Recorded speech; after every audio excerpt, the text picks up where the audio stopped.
João Espanha é convidado deste Closing Bell. João, boa noite. Obrigado por estar aqui. Começando pela audição hoje de Vítor Gaspar, o Ministro diz que Portugal, nesta altura, está em melhores condições para poder reduzir a taxa social única em 2013. É este o cenário que vê nas contas portuguesas. Nota-se que já há mais flexibilidade para este corte? Francamente, não noto o que se tem visto até agora. Enfim, um cenário de recessão, um cenário de desemprego altíssimo, queda do consumo, queda das receitas fiscais, etc. Portanto, não estou a ver onde é que haja essa flexibilidade orçamental que possa permitir ao Governo prescindir da receita da taxa social única. De todo modo, aquilo que tenho lido e que tenho visto, essa redução da taxa social única será muito focada em determinados setores e será até de alguma forma curioso ver como é que o Governo pretende realizar esse desidrato, como é que setor se escolhe, como é que vai haver forma de, por um lado, selecionar e aplicar essas reduções de taxa e, por outro, também controlar aquilo que será seguramente o rápido surgimento de, se por exemplo a redução de taxa for para empresas exportadoras, há aí uma série de empresas que subitamente provavelmente se vão transformar em exportadoras. Mas esta questão de ser setorial até já tinha sido levantada quando se discutiu a taxa social única da primeira vez e era uma questão que levantava, penso eu, alguns problemas de legalidade a nível europeu. Não, a nível europeu não sei dizer, admito que possa, se for encarado como um auxílio de Estado, e se não for um auxílio de minimis, pode ser encarado, ou melhor, pode ser censurável por via do direito europeu. Mas, enfim, a taxa social única, embora tenha o nome de taxa, a verdade é que há muito tempo é entendida, quer pela doutrina, quer pelos tribunais, como um imposto, e é trabalhada enquanto tal. Até por o sistema ser redistributivo e não ser de capitalização. Portanto, há de facto uma parte que tem uma contrapartida direta, que é o acesso ao Serviço Nacional de Saúde, etc. Mas na maior parte, ou enfim, sobretudo naquilo que diz respeito à parte que é suportada pelas empresas, tem mais uma natureza de imposto do que propriamente de taxa. O que quer dizer que, em princípio, estará no domínio do Estado português poder promover alterações, como digo, desde que não viole os tais princípios do auxílio, ou melhor, dos auxílios de minimis, acima dos quais reduções de imposto são consideradas como auxílios de Estado e terão que ser negociadas caso a caso com a Comissão Europeia, tanto quanto sei. E este pode ser um caminho, de facto, para reduzir os níveis de desemprego? Em teoria, sim. Tudo o que baixe os custos com o fator trabalho pode fazer com que os empresários sejam mais motivados em empregar pessoas. Mas, como também já se disse aqui mais do que uma vez, não é por decreto que se faz com que o desemprego baixe, porque o desemprego baixa quando há trabalho. E há trabalho quando a economia funciona. Alguns incentivos que existiam a nível fiscal e que existem ainda para a contratação, seja ela em termos gerais, seja seletiva para desempregados de longa duração, para jovens, etc., são normalmente um bom reboçado para quem precisa de empregar alguém, ou para quem precisa de fazer com que alguém esteja presente num novo posto de trabalho que pretende criar. Mas só se criam novos postos de trabalho quando há necessidade de produzir. Se não houver essa necessidade, se não houver quem consuma, se não houver quem compre os nossos produtos... Não são estas alterações que fazem a diferença? Repare, a ideia da Troika, tanto quanto consigo entender, ao reduzir a taxa social única, não é estimular o combate ao desemprego, é reduzir os custos do fator trabalho para que assim se possam reduzir os preços e assim se possa fazer com que os produtos portugueses sejam mais competitivos, logo seja mais fácil exportar. Essa será a grande preocupação. Portanto, eu diria que provavelmente, e pelo menos em primeira linha, a taxa social única a ser reduzida terá em vista esse objetivo, isto é, reduzir o preço final de um determinado bem ou serviço e não necessariamente combater o desemprego. De todo o modo, insisto, não vejo que, até se calhar ao contrário, o ambiente económico neste momento dificilmente comportará quebras de receita a não ser que sejam de facto muito reduzidas. E de facto o que li hoje, as palavras do Dr. Vítor Gaspar, era que o impacto na receita não seria muito grande. Isso significa provavelmente que será de facto numa zona muito limitada da economia.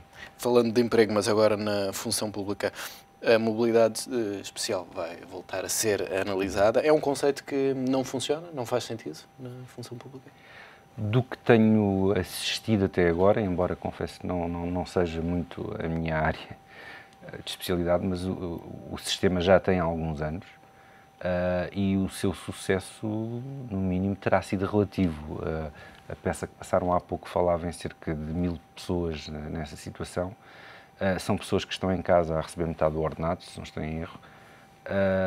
E, portanto, isto não é, para um universo de cerca de 500 mil de funcionários públicos, isto não resolve nada. Não resolve o problema das pessoas, não resolve o problema do setor público, não resolve o problema do Estado. A única coisa que temos são cerca de 1000 pessoas numa situação caricata e, enfim, melhor do que no desemprego, é verdade, mas numa situação desagradável. Há um fenómeno que já temos falado aqui e que provavelmente poderá estar na base daquilo que o Governo pretende fazer e tem que ver com a circunstância de, muito provavelmente, quando terminar o período em que deixa de haver, ou que deixará eventualmente de haver, a restrição ao subsídio de Natal e ao subsídio de férias dos trabalhadores da função pública, a despesa não poderá aumentar, o que quererá dizer que muito provavelmente terá que ser reduzido o número de funcionários públicos. Portanto, palpita-me que qualquer mudança no regime de mobilidade especial será no sentido de facilitar a saída de pessoas da função pública, a saída de Até porque funcionários públicos. O Executivo apresenta precisamente essa alternativa, as rescisões amigáveis para os casos de pessoas que não possam ser colocadas noutros serviços. É esse, de facto, o objetivo final do Executivo, é ir reduzindo o número de funcionários públicos. É assim, a mobilidade especial, tanto quanto sei, tinha um objetivo muito interessante, que, no fundo, partia do pressuposto que o vínculo da função pública era de difícil dissolução e, portanto, a ideia era, há gente a mais em determinado serviço, vou mudá-las para locais ou serviços onde haja gente a menos. E, no entretanto, ficam em casa e não recebem tudo. Isso não se verificou. Essa gestão de pessoal, ao que parece, não se tem verificado e a necessidade não é... a necessidade primordial do Estado neste momento, de facto, é cortar a despesa. Portanto, eu penso que tem razão. Muito provavelmente as rescisões amigáveis ou não tão amigáveis vão ser o sucedâneo do regime de mobilidade especial. Acho que é por aí que vamos. E o Governo tem, de facto, esse objetivo de reduzir a despesa com os funcionários públicos, reduzir o número de funcionários públicos, mas não estamos aqui a correr o risco também de, a médio e longo prazo, trabalhar na função pública de ser algo que é muito pouco atrativo. E porquê é que tem que ser atrativo? Para poder captar gente mais competente, eventualmente. E será por causa do... Isso é algo que, enfim, houve tempo em que trabalhar, e não é assim há tão pouco tempo quanto isso, trabalhar na função pública oferecia regalias várias, designadamente o facto de ser praticamente um emprego para a vida. Dava essa garantia. E hoje em dia nem sequer se pode dizer que no setor privado se ganha melhor que na função pública, bem pelo contrário. Estamos a assistir a um esmagamento dos salários no setor privado, enquanto na função pública o esmagamento foi feito através da retirada dos subsídios, mas não do ponto de vista nominal. Eu diria que há funções do Estado e funções do Estado. Há algumas que são cruciais, que são nucleares, que são fundamentais e em que o funcionário público tem que ter um estatuto especial. Não falo apenas das questões de defesa, das questões de segurança, falo, por exemplo, da questão dos impostos, onde eu trabalho, e, de facto, o trabalhador dos impostos tem que ter um estatuto especial, até para o blindar de fenómenos, enfim, que possam, enfim, menos lícitos que possam ocorrer com ele, mas em muitos casos, e à medida que o Estado foi engordando, na terminologia que hoje utilizamos, mas sobretudo, à medida que foi assumindo muitas funções que não são necessariamente funções que têm que ser providas por entes públicos, nós hoje em dia temos muitos funcionários públicos que, na sua ação ou naquilo que realizam, de público têm muito pouco. praticamente fazem aquilo que os privados fazem, com a única diferença que o empregador, o patrão, é o Estado. Portanto, eu diria que para essas pessoas que na prática são trabalhadores como outros quaisquer, eu não vejo verdadeiramente necessidade de terem um vínculo especial e, de facto, nunca compreendi uma série de coisas. Nunca compreendi porque é que... Não direi tanto o excesso de regalias, mas, por exemplo, não compreendo porque é que o Estado contrata a recibo verde e não tem as mesmas obrigações que os privados no que diz respeito aos falsos recibos verdes, porque é que contrata a prazo indefinidamente quando necessita das pessoas definitivamente. Portanto, o Estado tem uma série de exceções que acabam por ser relativamente perversas. Há quem tenha um vínculo de funcionalismo público e não é necessário. Há função, efetivamente, não faz falta. E há quem, ao contrário, tenha um vínculo com o Estado que é altamente precário e que são pessoas virtualmente indispensáveis. Portanto, isto provavelmente terá que ser, de certa maneira... Passa por uma reorganização dos serviços uma profunda reorganização dos serviços. E, eventualmente, ceder alguns desses serviços a privados. Eu diria que sim, embora isso seja muito mal visto por determinados setores políticos, mas eu penso que é indiscutível que hoje em dia, quer o Estado, a Administração Central, sobretudo as autarquias, a administração indireta, hoje em dia fazem muitas coisas que não têm que fazer, que devia ser o setor privado ou a auto-organizar-se ou a ser estimulado para fazer. E provavelmente as coisas funcionariam um pouco melhor assim. Mas enfim, isto... E já que falamos de reorganização, falamos também do mapa judiciário. Ainda não se conhecem os detalhes do que será esta reforma. Antes de mais, pergunto se é necessária, de facto, esta reforma. Vamos lá ver. Eu não sou, embora seja advogado, não sou a pessoa mais indicada para falar do mapa judiciário como um todo. Posso dizer, todavia, que, pelo menos na área tributária, já assisti a várias reorganizações do mapa judiciário e, enfim, algumas deixaram muito a desejar, para dizer, enfim, para não ir mais longe. Eu diria que a reorganização do mapa judiciário, se for no sentido de uma maior racionalização de meios e serviços, em teoria tem que ser bom, tem que ser positivo. Há aqui, todavia, um paradoxo, e não diz apenas respeito ao mapa judiciário, diz respeito a todos os serviços públicos, no fundo, que têm que estar ou não próximos das populações. E o paradoxo neste momento traduz-se no seguinte, isto é, nós queixamos de ter um país que basicamente está encavalitado na linha costeira e que o interior não interessa para nada. Mas também não damos condições às pessoas que estão no interior para poderem lá estar.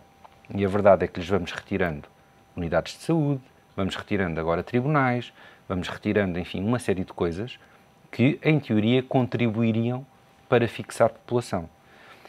E, portanto, isto para dizer o quê? Para dizer que eu tenho alguma renitência em admitir que todos os autarcas que rasgam a camisa quando dizem que aqui del Rei que vão tirar-me o tribunal aqui do sítio, se calhar, na maior parte dos casos, não é verdade, o tribunal não é necessário, etc. Mas também é verdade, em contrapartida, que se deslocarmos os tribunais para longe das populações, cada vez mais as populações se vão sentir na necessidade de vir para onde estão as coisas. E se está tudo no litoral ou se está tudo nos grandes centros, então estar longe é mau. E é também uma justiça que fica cada vez mais para ricos, como dizem alguns autarcas que correm esse risco de ficar sem os tribunais. Eu acho que esses autarcas deviam se ter manifestado quando as custas começaram a subir. E isso é que provoca e que dá origem a uma justiça para ricos e a uma justiça para pobres. Não é tanto, enfim, os advogados têm que se pagar, e eu recomendo vivamente que o façam, até porque eu vivo disso, mas o que verdadeiramente afasta as pessoas dos tribunais são basicamente duas coisas. Por um lado, a morosidade, por outro, os custos. E não são os custos com os advogados, são as custas judiciais que são muitíssimo elevadas. E nesses dois aspectos também vemos... muito mal. Muito mal. João Espanha, obrigado pela presença neste Close. Obrigado.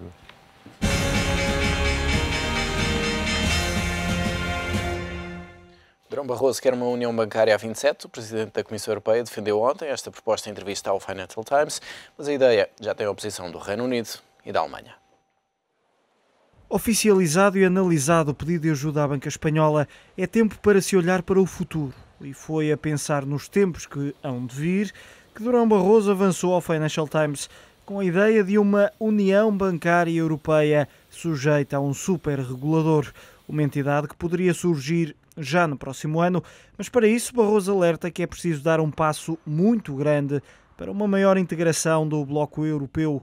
O presidente da Comissão Europeia considera que agora há condições para se avançar com uma proposta a este nível, até porque há uma visão mais clara entre os Estados-membros. Mas as palavras do Durão Barroso não convencem nem a Alemanha nem o Reino Unido. O executivo britânico garante que não quer que os bancos do país fiquem sob vigilância de Bruxelas. Em resposta, Barroso lembra que o importante é que o país não bloqueie de todo os planos europeus. O grande objetivo da União Bancária e da criação de um superregulador é que essa entidade tenha independência e possa, por exemplo, impor perdas aos acionistas de um banco sem a aprovação das autoridades nacionais. Espanha vai cobrar juros de pelo menos 8,5% aos bancos que forem intervencionados. A garantia foi dada por Joaquim Almunia. O vice-presidente da Comissão Europeia diz que tem sido esse o valor aceito em Bruxelas. Tal como em Portugal, o Estado espanhol vai entrar no capital da banca através de Coco Bonds, ou seja, obrigações convertíveis em capital, ou emissão de ações, cenário no qual o Estado se torna acionista dos bancos. Se a opção for pelas Coco Bonds, o juro mínimo aceito pela Comissão, em casos anteriores idênticos, é de 8,5%, disse Almunia em entrevista à agência noticiosa EFE. Os regulamentos comunitários de ajudas estatais exigem que os bancos que recebem ajudas contribuam para o custo da sua própria reestruturação e que o Estado receba uma remuneração adequada por estas ajudas. E a Fitch diz que Espanha vai falhar e, por muito, as metas do déficit com que se comprometeu para 2012 e 2013. A agência de rating diz que o déficit de Madrid deve superar os 6% este ano e no próximo. E a Fitch deixa um aviso também para outros países do euro. Os ratings podem vir a ser todos revistos em baixa. As previsões da Fitch dão alento à desconfiança dos mercados. Espanha não vai conseguir chegar ao final do ano com um déficit de 5,3% do PIB, uma promessa feita a Bruxelas. Em vez desse valor, Espanha deve acabar 2012 com um desequilíbrio das contas públicas de 6,4% e em 2013 as perspectivas não são muito mais animadoras. O déficit deve ficar nos 6,3%. Cumprir com o Pacto de Estabilidade e Crescimento, ou seja, um déficit máximo de 3%, a acontecer só mesmo em 2014. Previsões feitas por Ed Parker, diretor-geral da Fitch. Já a antecipar a derrapagem das contas públicas, os investidores castigaram a dívida espanhola. A yield sobre as obrigações a 10 anos atingiu esta terça-feira um novo máximo histórico acima dos 6,8%. Sem surpresas, Itália também viu a yield na mesma maturidade disparar e situar-se acima dos 6,1%. O ataque, diz a XTB espanhola, não é a Madrid, é a Europa. El ataque no era España, el ataque es a Europa como proyecto y eso es lo que todos debemos tener muy claros. Prueba de ello es que el MIB italiano, el índice selectivo del país transalpino, fue el que más cayó, con casi un 3% en negativo al cierre de la sesión, con lo cual ya vemos claramente que el ataque es Europa. A Fitch admite ainda que os ratings dos países da zona euro, a Alemanha incluída, podem ser revistos em baixa por causa do agravamento da crise na região. E rematou dizendo que se não houver uma luz ao fundo do túnel, o risco de desmembramento da zona euro vai aumentar. Além do controle da Troika, a ajuda à Espanha será também vigiada pela Autoridade Bancária Europeia, mas as dúvidas sobre este resgate persistem. António José Seguro exige transparência nas condições do empréstimo. As condições para o resgate ao sistema financeiro espanhol estão a levantar muitas questões junto dos investidores e dos responsáveis políticos de outros países resgatados. O Comissário Europeu dos Assuntos Económicos já veio esclarecer que Espanha não vai ter de cumprir mais objetivos orçamentais ou implementar novas reformas estruturais para receber o pacote de 100 mil milhões de euros para recapitalizar a banca espanhola. Mas clarificou que a execução do pedido de resgate vai ser acompanhada não só pela Troika, mas também pela Autoridade Bancária Europeia. Esta terça-feira, no Parlamento Europeu, em Estrasburgo, Olli Rehn garantiu ainda que a ajuda à Espanha vai incluir recomendações específicas de supervisão e regulação do sistema financeiro. Tudo para prosseguir um objetivo final. and let me underline this, the only objective of this euro area decision which the Commission supports is to protect the savings of the ordinary Spaniards and to enable credit flowing to productive enterprises and ordinary households in Spain, which is indeed crucial for returning to recovery and for sustainable growth and job creation, which of course is our ultimate objective. O resgate espanhol tem para já o aval da Alemanha. Angela Merkel diz que a opção tomada em relação aos bancos espanhóis é a mais acertada. Finde ich es auch richtig, dass Spanien jetzt einen Antrag für die Rekapitalisierung seiner Banken gestellt hat, weil sich in diesem Bankenproblem nicht die Situation der makroökonomischen Reform jetzt verbirgt, sondern das Ergebnis einer Immobilienblase aus den vergangenen 10 Jahren. Menos certezas tem António José Seguro, que diz que falta transparência sobre este resgate da Espanha. O líder do PS apelou a Passos Coelho para deixar cair os tabus em torno das condições dadas à Espanha e recusa aceitar que existem países de primeira e de segunda. Já Cavaco Silva prefere falar dos benefícios que a ajuda à Espanha vai trazer a Portugal e a toda a Europa. É de todo o interesse da União Europeia e também de Portugal, como é óbvio, que a Espanha resolva os problemas do seu sistema bancário. A Comissão Europeia já veio desmentir privilégios no tratamento de Espanha. O porta-voz da Comissão garantiu que a taxa de juros a pagar pelos países é igual, assim como o tratamento contabilístico da dívida. O líder do Partido da Esquerda Radical Grega disse hoje que, se vencer as eleições no próximo domingo, vai nacionalizar a banca na Grécia. Alexis Tsipras garante que o controle público dos bancos irá pôr a salvo as poupanças dos gregos. Em conferência de imprensa em Atenas, o líder do Syriza disse ainda que vai recusar o pacote de ajuda no valor de 130 mil milhões de euros e promete renegociar as duras condições impostas pelas instituições internacionais. Tsipras voltou ainda a reforçar a ideia de não querer tirar a Grécia da zona euro, mas se o Syriza ganhar as eleições e a União Europeia não reconhecer a opção de não austeridade do futuro partido do governo, Tsipras garante que a Europa não terá futuro político. Guilherme de Oliveira Martins é convidado deste Closing Bell. Muito boa noite, obrigado por estar aqui. Já tivemos vários momentos de crise e vários momentos que se consideraram decisivos, mas agora é mesmo o momento para resolver esta crise de uma vez por todas. Se é que isso é possível. De episódio em episódio conseguimos antever que de facto pode haver uma solução. Eu traçaria pelo menos 5 cenários possíveis. O primeiro cenário mais catastrófico seria o desmembramento. Em segundo, poderíamos ter um cenário associado à saída do euro de um país, neste caso a Grécia. Que seria o candidato mais provável. Seria o candidato mais provável. Em terceiro lugar, poderíamos ter a solução da União Orçamental. Em quarto, poderíamos ter o núcleo duro de países que seguem o euro, com a liderança da Alemanha. E em último lugar, que é aquele que, por exemplo, a Fitch aponta, que é o cenário de os problemas vão ser todos resolvidos e que a Europa, pelo menos, tem apresentado nos últimos anos uma perspectiva de ação, mesmo em extremo, não é? E eu parece-me que este quinto cenário parece-me o mais provável. Mas esta estratégia de estar a atuar sempre no extremo não é um pouco arriscada? Não podemos estar aqui num momento em que pode ser tarde demais? É um pouco arriscado. Evidentemente que é interessante olharmos para os vários jornais e a imprensa da última semana e, por exemplo, no Economist, a capa do Economist traduz o que se passa. De facto, temos um barco a afundar-se, em que diz a economia mundial e uma legenda, no fundo, o comandante do barco a pedir à Merkel para, de facto, saber se os motores podem pôr-se a andar. Portanto, é o que sucede. De facto, o que nós temos é uma Europa que está a ser guiada pela Alemanha, não é? No fundo, com este ideário alemão que já vem um pouco desde a Segunda Guerra Mundial e do próprio Bundesbank.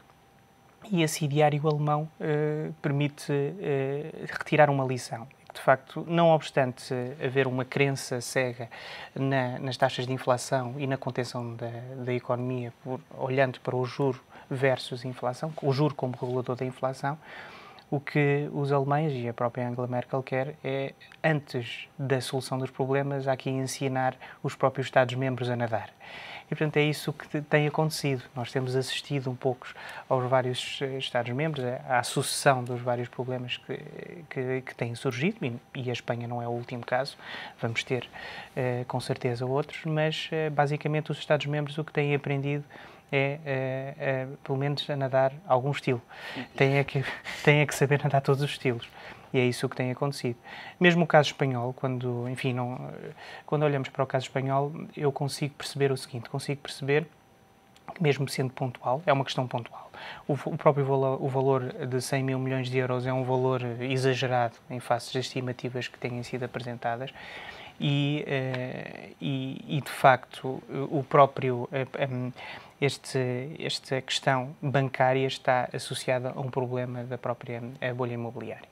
Portanto, o Estado não consegue, o Governo, neste caso concreto, não consegue arranjar crédito, esse montante do mercado, não é? Porque os juros são elevadíssimos, não tem esse dinheiro e, não tendo essa quantia, vai ter que procurar uma outra forma de resolução. Mas esta ajuda à banca espanhola seria um bom momento para a Europa testar, ou pelo menos lançar as bases da união bancária de que fala Durão Barroso? Eu não diria apenas união bancária. Eu diria que os Estados-membros aprendendo a disciplinar-se, a autodisciplinar-se, estamos a lançar as bases para a governação económica, que é mais ampla que a União Bancária. A União Bancária é já uma ideia que em si mesmo já é espelhada no próprio sistema interbancário. O Target, que é o sistema interbancário dos vários bancos europeus, já é pré-instalado, já está numa segunda versão. Já existia a quando da fundação do euro e, portanto, a União Bancária em si mesmo seria criar um organismo de cúpula que não teria nenhuma novidade. A novidade, sim, é de facto esta ideia de governação económica. As bases têm que ser lançadas aos poucos, nós não conseguimos olhar para a história com esta distância, esta proximidade, mas as bases estão lançadas. Passando para a Grécia, neste fim de semana temos eleições. Esta mensagem enviada hoje por Alexis Tsipras aos mercados, a falar de uma nacionalização dos bancos, vem relançar aqui os receios em relação ao que pode ser o destino da Grécia na próxima semana. Bem, a Grécia depara-se com este problema. Há 3 partidos que estão a disputar a liderança. Há 2 aqui que estão muito perto, em termos percentuais, de acordo com as sondagens, com 23%, 22%, que é a Nova Democracia, e, por outro lado, este partido, o Syriza, que é um partido de extrema esquerda. O que acontece é que, não obstante haver este descontentamento que está espelhado neste partido, o Syriza, descontentamento associado aos desempregados. No fundo, há uma grande massa de desempregados que expressou o seu descontentamento nas eleições de 6 de maio e, portanto, que significa que há esta aproximação deste ideário. Mas o que nós conseguimos antever é que, quer seja a Nova Democracia, quer seja o Syriza, o que vai acontecer é que quer um, quer outro vão procurar o apoio na esquerda democrática, não é? E, portanto, o que quer significar que a base de consenso entre os 3 partidos que disputam a liderança vai ter que existir necessariamente. Portanto, não há aqui nenhum aspecto de novidade. A Grécia, à partida, e isto há uma demonstração, não obstante o programa do Syriza ser um programa muito extremista, ser um programa, de facto, com ideias e o próprio aumento da despesa associado, para, no fundo, quebrar este descontentamento dos próprios desempregados, há aqui uma abertura a negociar. Portanto, há uma abertura do próprio Syriza em não cair do euro, não sair do euro e abrir uma janela de negociação. E este discurso do Syriza também pode mudar na eventualidade do Syriza ganhar as eleições e, de facto, assumir o poder. Pode mudar quando tiverem, de facto, um conhecimento da realidade das contas públicas da Grécia e das opções que têm. O problema é que até dia 17 há como que uma paragem nesta corrida aos bancos, porque nós já temos assistido a uma corrida aos bancos. Nós conseguimos quantificar só o dinheiro de colchão, o dinheiro que está fora do sistema bancário, está avaliado em cerca de 7 mil milhões de euros. 7 mil milhões de euros, que é um valor suficientemente impressivo. A partir do dia 17, se o Syriza ou a Nova Democracia, qualquer dos partidos que evidenciar a vitória e que negociar depois com os outros partidos para ter um governo de coesão, numa perspectiva de união sagrada, vai ter de, logo no primeiro minuto, quando for anunciada a vitória, vai ter de evidenciar que há uma intenção de agir, sob pena, no dia seguinte às eleições, não haver uma corrida, mas assim um sprint aos bancos, porque é isso que significa. E, portanto, os gregos não desejam que isso aconteça. E, portanto, o próprio sprint aos bancos quer significar que, se o próprio sistema bancário em si mesmo já está débil, ficaria ainda mais. Agravando, para além desta debilidade do sistema bancário, ainda temos as finanças públicas. Por exemplo, se nos deslocamos a um hospital público grego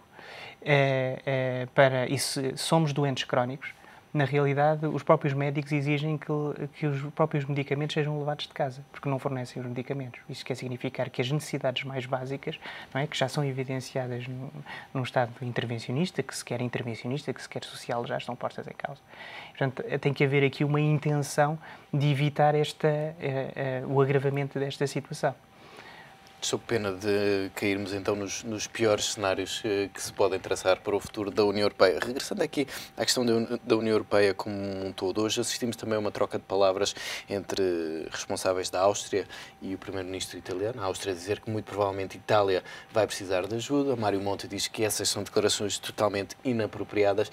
É este o clima que se vive nesta altura na União Europeia, de alguma desconfiança, falta de um discurso único. Isso também está a contribuir para agravar esta crise? Sim, talvez a Áustria seja a ajudar a Itália, porque a Itália é um dos casos célebres de valores muito elevados de déficit de dívida. A oportunidade espanhola vem, de facto, de evidenciar um efeito de boleia associado aos outros Estados.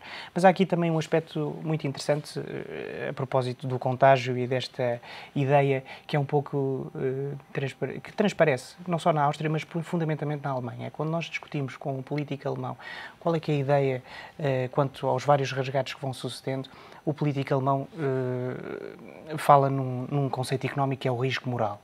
E o que é que significa o risco moral? O risco moral significa que, a partir do momento em que há um Estado que sabe que os outros Estados vão pedir ajuda, esse mesmo Estado deixa de se preocupar e sabe que, à partida, se há o precedente, conseguirá, mais cedo ou mais tarde, superar as suas próprias dificuldades através de uma nova ajuda. Mas reparemos, é que esta ideia de risco moral é totalmente infundada. Porquê? Porque não é só a questão dos próprios Estados estarem despreocupados com esta ideia de resgates sucessivos. É que o preço de um resgate é o desemprego, são taxas elevadas de desemprego, e os Estados não querem, os governos não querem isso. Portanto, querem evitar E a União Europeia percebeu isso nesta ajuda à Espanha, uma ajuda que para já não tem as condições de mais austeridade que se viu noutros países.